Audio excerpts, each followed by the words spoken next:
Common question we get asked is, how do I care for and clean my cabinets when I buy them from Conestoga Wood Specialties? It's a common question you're going to get no matter where you buy your cabinetry because, let's face it, we're all cooks in our kitchen and we're dripping things on the cabinets and kids are running by with little toys and things that nick or ding our cabinetry. So you want to know how to clean and care for your cabinetry on a regular basis, and it'll last a lot longer, give you much more pleasure over the course of its lifetime. What I want to talk about first, though, is Conestoga's finish in general, because that's going to play into the rest of our conversation. Conestoga uses as a top coat a catalyzed conversion varnish. So you're going to hear terms thrown around out there like lacquer, nitrocellulose lacquer, latex, oil-based, enamel, all these different terms. Kind of the preeminent reigning standard for kitchen cabinetry for durability, UV inhibition, adhesion, all those kinds of things is catalyzed conversion varnish.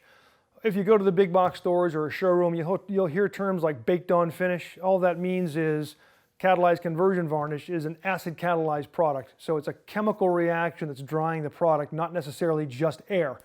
In fact, if you didn't add the acid catalyst to the finish, it would never really dry. It would always be tacky. So the chemistry is such that the acid is fusing the chemicals together and creating that hard, resilient surface.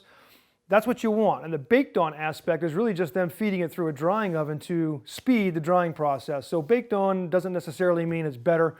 It's really just a process that even Conestoga's finishes go through to speed up the drying process and give you a better bond. With that said, let's talk about what Conestoga's standards are for their finish. They don't just make them up. They are trying to, as is every cabinet manufacturer worth their salt, they're trying to hit Kitchen Cabinet Manufacturers Association standards for durability, adhesion, stain resistance, that kind of thing.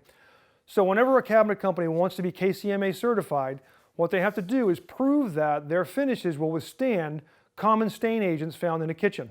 So the ones that KCMA looks at are vinegar, lemon juice, orange juice, grape juice, coffee, olive oil, 100 proof alcohol, and there's one other one, I think that's it, ketchup. So when you have those thrown on a cabinet for 24 hours, they want to make sure that after 24 hours you wipe it off, there's no residual, no stain on that catalyzed conversion varnish top coat. They also look at mustard, and mustard, it has to be on there for an hour. Mustard's got a very, very, very strong chemical in it, so they don't give it 24, they just say as long as it bears up for an hour, it's tolerable. Conestoga's finishes meet or exceed KCMA standards. There's also an adhesion test where they do what they call a crosshatch. So they take a tool with like teeth in it and they drag it this way, they drag it that way, and it creates kind of a tic-tac-toe pattern on the finish. They sweep away the debris and they put a special tape on there and they peel it off. And the number of squares or the amount of finish that comes off with the tape out of those little tic-tac-toe squares dictates whether the adhesion passes or fails. Conestoga's finishes meet or exceed KCMA standards. Now with all that said, things are going to happen in a kitchen. Little Johnny's going to run by with his tricycle and take a ding out of your cabinetry. That doesn't mean Conestoga's finish failed. You've just got some repair work to do. With your kitchen, we either sent you free of charge based on the right sized order, or if it was a small order and you wanted to purchase one, we will supply a touch-up kit, which comes with a wax fill and some stain or top or paint in it that you can colorize that ding. So you can repair nicks and dings. It might not be factory perfect at that point, but you can repair the nick or the ding to make it blend a little bit better. The number one question we get, though, is how do I just clean stubborn stains? What do I do when I get something on there that doesn't come off after 24 hours, permanent magic marker or my daughter's crayon or whatever? What I'm going to tell you is start small. Start with a little water and some dish detergent. Warm water and dish detergent and a non-abrasive rag, like a lint-free cloth that you'd polish your car with. You don't want to use like a real scrubby kind of pad or rag, because that will start to, when you wipe it off and you get aggressive with it, it'll actually put a shine on the top coat and your sheen won't match where the rest of the door is versus your repair. So you want to use a nice lint-free soft cloth, soap and water. That's it. Then you say, well, that didn't do it. I couldn't get that stain off. It was too stubborn. Move up from there, but what I want to stress is, and I'll tell you where you end, what you don't want to do is use anything like, this one's hand cleaner, I just happened to grab it out of the shop here, anything with like pumice or an abrasive in it, even something like soft scrub, when you feel it in your fingers, you really can't feel the grit.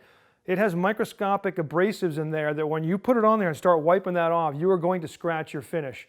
It needs to be something like a Murphy's oil soap with a little bit of water, or something very, very low impact on the cabinetry. The furthest you want to take it that I would be comfortable recommending is what we call naphtha.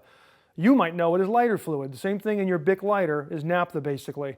Now, if you put a little bit of that on a rag, you'll get off a stubborn stain. So let me illustrate this. I'm going to take this door, and it's a scrap door, not for a customer. I'm just going to put a little permanent Sharpie magic marker. So there's my magic marker.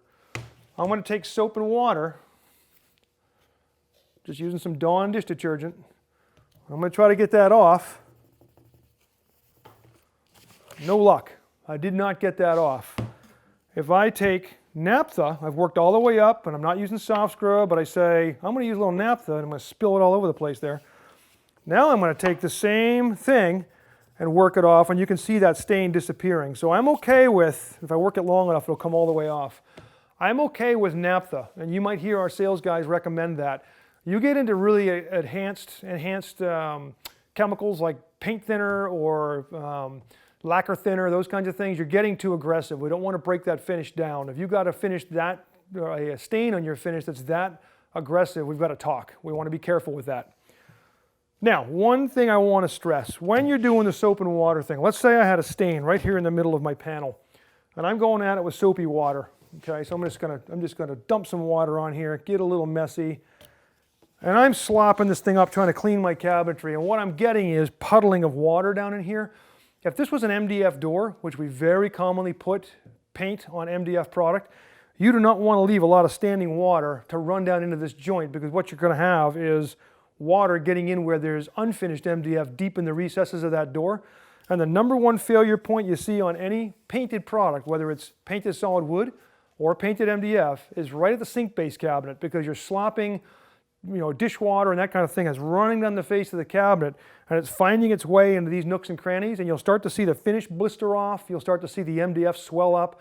You've got to be diligent around sink base cabinets, vanity cabinets in your bathroom, anywhere that water wants to sit and stand. You've got to get that wiped up fast. I mean, I don't want to see you leave it there for a couple of days. You want to be diligent about cleaning the faces of your cabinets when you know you've gotten water on them. And again, that's the number one piece of the kitchen somebody sends back with a quality complaint. Says, hey, my finish failed after 3 years. And we'll look at it, and sure enough, it's off the sink base cabinet, and there's just grime and glop and water stains running down the face of the cabinet door. Conestoga nor any cabinet manufacturer can prevent finish failure or water damage when you're letting water sit in these kinds of areas. So be very diligent about wiping that up. If you happen to have a stain you can't get rid of, we can always contact Conestoga directly and say, hey, we've got a customer who got X and such on their door. We'll get a recommendation from their coatings manufacturer, which is Sherwin-Williams. See if we can figure out what might get that off for you. Worst case is we can replace the door or drawer front at cost, save you some money and get you a new piece. But then you're into, if it's cherry, you're into a possible mismatch down the road in terms of color. So we really want to try to get that original piece cleaned up for you. Just give us a call and we'll do the research for you. Our number is 888-211-6482. And as always, thanks for watching.